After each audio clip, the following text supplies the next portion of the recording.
Mas é que realmente todos esses temas me revoltam muito, porque nós já estamos há 30 anos, professor Marcos Sintra, 30 anos repetindo isso, e parece que, infelizmente, não chega aos ouvidos do nosso corpo político. Muito obrigado.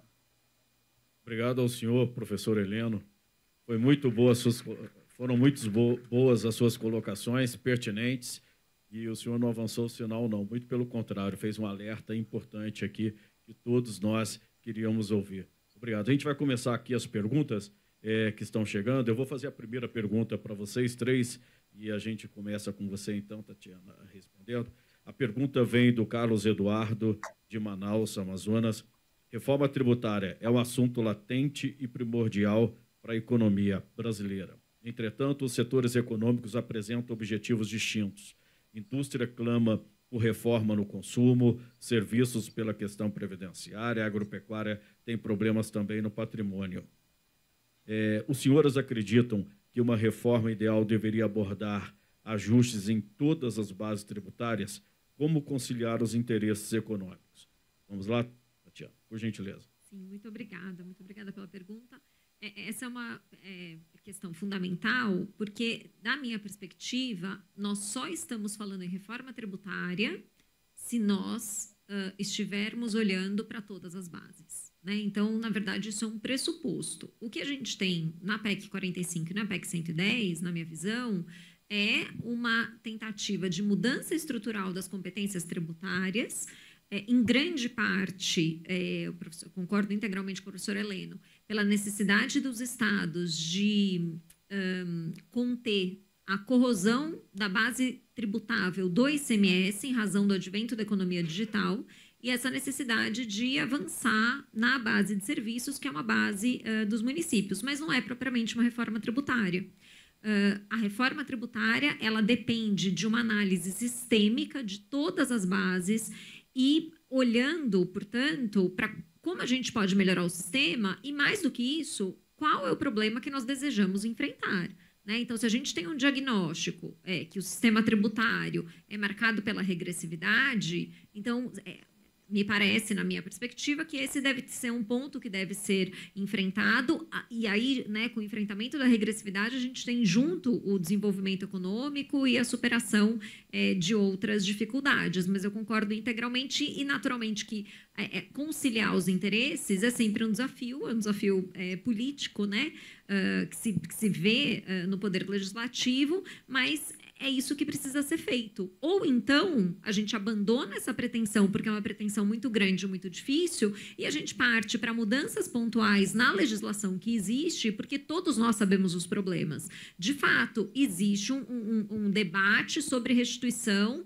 de ICMS, então, créditos acumulados. Então, a gente tem que assegurar a devolução desses créditos. Existe um debate sobre o que é insumo para PIS e COFINS. Então, a criação de métodos mais adequados de resolução de conflito em matéria tributária pode enfrentar essa questão. Então, acho que são dois caminhos distintos, mas que a gente pode, a partir do enfrentamento adequado, a gente pode solucionar as questões que se colocam. Professor Marcos Sintra, por gentileza. A primeira colocação que eu faria que eu não aceito muito a argumentação muito utilizada nesse debate de que, porque 160 países no mundo têm o modelo IVA, etc., é bom, porque todo mundo faz, nós temos que fazer, etc., etc., e isso é uma premissa absolutamente falsa. Como eu tentei mostrar, e a professora Tatiane também falou isso, cada país tem que fazer a reforma tributária para si, para as suas circunstâncias. Portanto, simplesmente copiar, olhar pelo retrovisor, uma coisa que foi implantada mais ou menos na metade do século passado, que é a tributação do IVA, para uma economia essencialmente industrial. Hoje nós vivemos uma economia digital, não analógica industrial. E simplesmente achar que aquele tributo é uma solução para todos os problemas, ele simplifica, ele causa justiça, ele abaixa custo, ele vai distribuir, vai devolver o crédito tempestivamente. Está escrito na Constituição que o crédito tem que ser devolvido tempestivamente. E está sendo respeitado. O que adianta colocar mais um item na Constituição dizendo que tem que ser devolvido? E não é esse o problema, não é falta de vontade de devolver. Então, a primeira observação que eu faria é a seguinte: sim, existem interesses diferentes, cada país é diferente do outro, e nós precisamos analisá-los com muito cuidado e de uma forma muito acurada. Esse negócio de simplesmente copiar o que outros países fazem como se fosse a quintessência da modernidade não é verdade. Segunda observação que eu faria, lógico, cada setor tem o seu interesse, são interesses muito diversos, são interesses às vezes contraditórios, mas a vida em sociedade exige um pacto, exige um entendimento, exige um trade-off entre determinadas vantagens e determinados custos. E o sistema tributário é essencialmente um sistema de vasos comunicantes. Então, só se discute o imposto de renda como se aquilo fosse uma caixinha separada. Só a tributação do consumo como se fosse uma caixinha separada. Não é. Eu dou um exemplo muito importante. Eu acho que o IVA é um tributo que está em franca deterioração no mundo inteiro ao longo do tempo, por causa da economia digital, mas não tem problema, ele ainda tem a sua funcionalidade, ainda funciona, se bem implantado, de maneira correta, porque boa parte da economia no mundo não é analógica, não é digital, ainda é analógica, portanto, há justificativos para isso. Agora, é justo se implantar um IVA deslocando carga tributária para determinados setores de maneira absolutamente inaceitável. Por exemplo, há estimativas que mostram que em determinados setores muito intensivos em mão de obra, o aumento da carga tributária chega a 200%. Não é aceitável uma coisa dessa. Então, qual seria a solução? É possível se implantar um IVA e, mesmo assim, amenizar esse impacto? Sim, através do quê? Da desoneração da folha de salários, que nenhum projeto discute. Por quê? Porque não tem uma visão sistêmica do conjunto. E eu venho propondo isso. Se quer viabilizar um IVA no Brasil, ele tem que vir junto com a desoneração da folha de salários, que é o tributo mais nocivo, é o tributo mais prejudicial à economia brasileira. Com 40 milhões de desempregados, desalentados e na economia informal, o Brasil é um dos países que mais tributa a folha de salários com as suas contribuições sociais, que oneram tanto o empregador quanto o empregado. Então, vejam, se os setores que são os mais prejudicados pelo IVA são exatamente os setores mais intensivos de mão de obra, o IVA teria que vir junto com a desoneração de folha, porque aí esse deslocamento seria reequilibrado. Mas não se discute isso, como se cada caixinha fosse uma realidade diferente das outras, e não é. O sistema tributário, a reforma do sistema tributário tem que ser uma reforma sistêmica, que leve em consideração todos os componentes do sistema. Um afeta o outro. O professor Heleno Torres falou muito bem. Quando se tributa consumo, se está tributando renda também. Lógico, a tributação do IVA tributa o quê? Valor agregado. Quais são os 4 componentes do valor agregado? Salários, lucros, juros e aluguéis. E isso compõe a renda. Então, se está tributando valor agregado, se está tributando renda também. Agora, discutir esses dois temas isoladamente é o que se tem tentado fazer há 30 anos, e essa é uma das razões pelas quais nós não estamos avançando. Eu reafirmo, portanto, a reforma tem que ser sistêmica, respondendo à pergunta. Esses conflitos setoriais têm que ser resolvidos numa mesa e um sistema tem que ser apresentado de forma conjunta, onde, às vezes, uma determinada parte pode exigir compensações em outras, mas isso tem que ser discutido em conjunto. Professora Tatiane, professor Sintra e professor Heleno, a gente tem eleições aqui há 6 meses, né? Se os senhores pudessem apresentar propostas concretas para os candidatos, qual seria a reforma possível? Que caminho seguir? A senhora gostaria de começar, professora? Sim, claro. Bom, um caminho possível e relativamente simples, né, como eu falei no final da minha apresentação, seria inicialmente uma reforma processual. Porque a reforma tributária ampla e estrutural, né, que se pretende, naturalmente que ela tem impactos no sistema vigente. E, portanto, se a gente seguir nessa direção de criação de um IVA, que é algo que tem sido discutido, o período de transição ele não vai dar conta de resolver os problemas que a gente tem agora. Então, eu abandonaria essa ideia inicialmente e pensaria, desde logo, numa reforma processual, de modo que a gente tivesse efetivamente possibilidade de reduzir os litígios tributários. E como a gente reduz litígio tributário? Ampliando formas de negociação entre fisco e contribuinte, trazendo a compreensão de que fisco e contribuinte são parte de uma mesma realidade e estão do mesmo lado, afinal de contas, os tributos estão aí para financiar as necessidades públicas. E, portanto, é interesse do bom contribuinte que ele elimine aquele débito tributário e é interesse do fisco que haja arrecadação. Então, a ampliação das formas de transação em matéria tributária, a transação que a gente teve instituída em 2019, na forma como ela se consolida, não é um bom mecanismo. A gente tem simplesmente transação por adesão, foi uma substituição do refis com alguns outros critérios, mas eu não tenho efetiva negociação com o fisco, muito menos para os pequenos contribuintes. A gente tem uma casta hoje de contribuintes privilegiados que podem negociar com o fisco, os pequenos devedores não conseguem. Eu pensaria na possibilidade de implementação de arbitragem no direito tributário, porque isso resolveria muitas das questões fáticas que são hoje discutidas como insumo para crédito de PIS/COFINS não cumulativo, como classificação fiscal. Eu acho que eu começaria deste lugar, né? E aí, a partir disso, controlada a situação do litígio tributário e com uma modificação na cultura, né, do tratamento entre fisco e contribuinte, a gente pode pensar numa reforma tributária mais ampla, que congregue todos os setores, porque ela não é rápida, né? Como o professor Marco Sintra mencionou, a gente tem que ter acomodação de interesses e debates e cálculos e projeções, e hoje nós não temos isso pronto, da minha perspectiva. Professor Heleno, eu vou passar para o professor Heleno, depois a gente volta com o senhor, tá, professor Marcos? Qual seria a reforma possível? Bom, essa reforma, de algum modo, eu já mencionei na minha fala, né? Eu acredito que nós precisamos fazer essa reforma no âmbito infraconstitucional. Não precisamos alterar a Constituição para implementar medidas de ajuste de base de cálculo ou da evolução de créditos, não é? Simplificação da legislação, tudo isso pode ser feito hoje. Não é? Podemos substituir o PIS e a COFINS com a CBS? Podemos, desde que aquele PL 3887 seja integralmente modificado, porque ele é muito ruim do ponto de vista da técnica jurídica. Não é? A alíquota de 12% não pode ser mantida, precisamos reduzir aquela alíquota, precisamos ter tratamentos diferenciados dentro do sistema, não só para os bancos, mas também para certos setores, como o setor agrícola.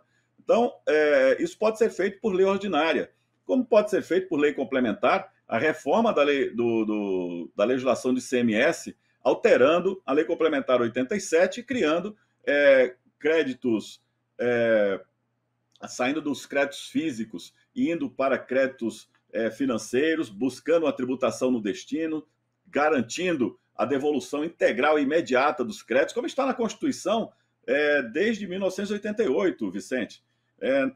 Ao mesmo tempo, também podemos e devemos fazer uma reforma do processo, do procedimento administrativo de arrecadação dos tributos, mas também do processo, e como está sendo discutido no Congresso Nacional.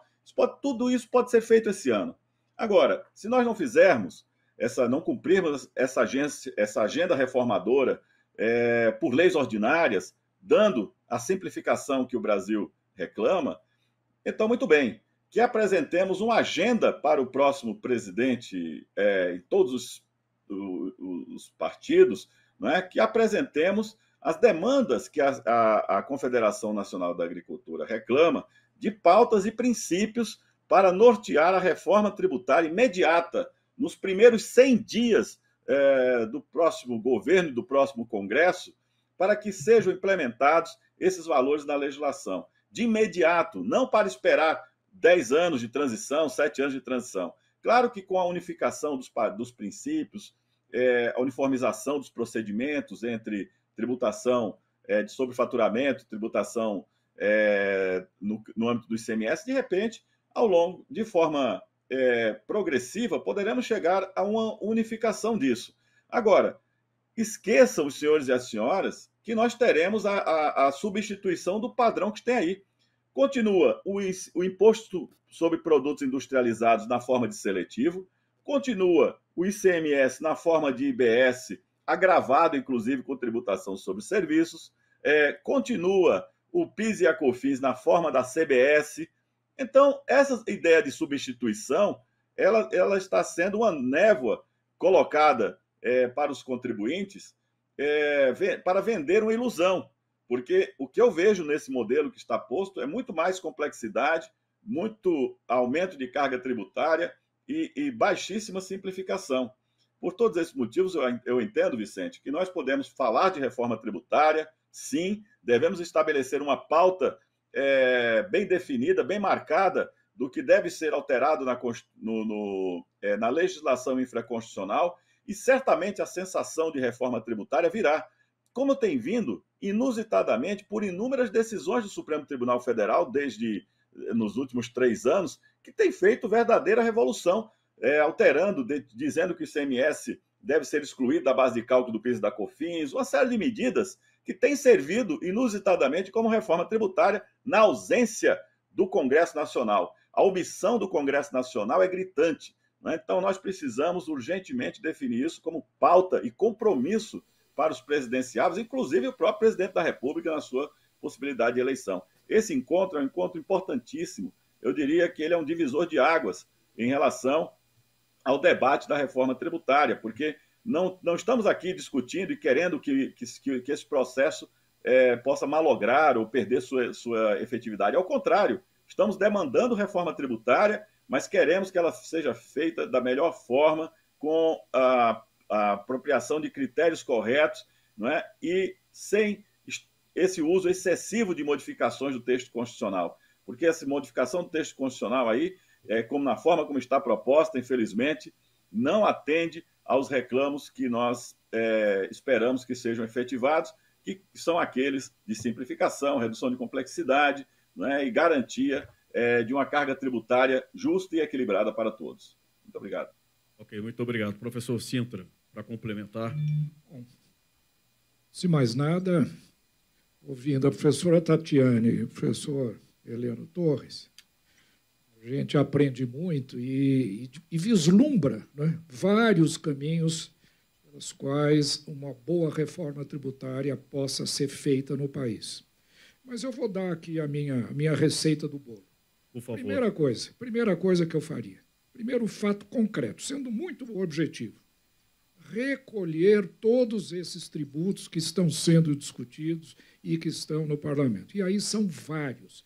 É a PEC 45, é a PEC 110, é o Simplifica Já, que, aliás, é um bom projeto, mas que também tem pontos de atrito com vários outros.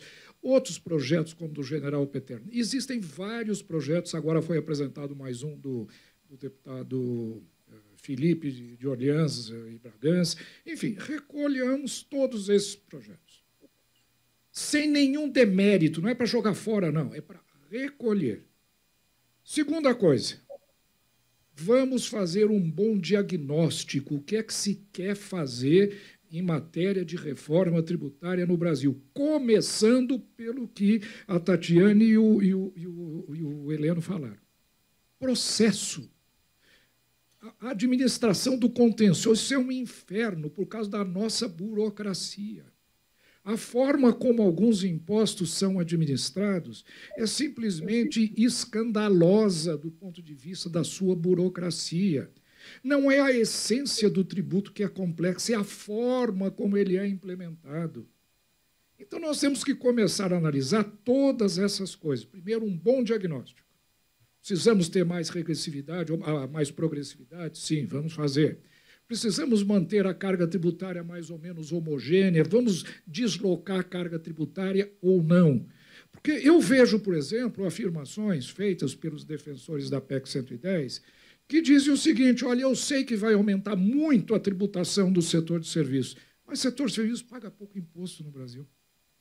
Então, é justo que aumente a carga tributária. Isto não é verdade. Eu tenho trabalhos que mostram que, se a gente for pegar a carga tributária global, não só a carga tributária desses 5 chamados impostos sobre consumo, agricultura, indústria e serviços têm uma carga tributária muito semelhante do ponto de vista global, em torno de 13% a 14%.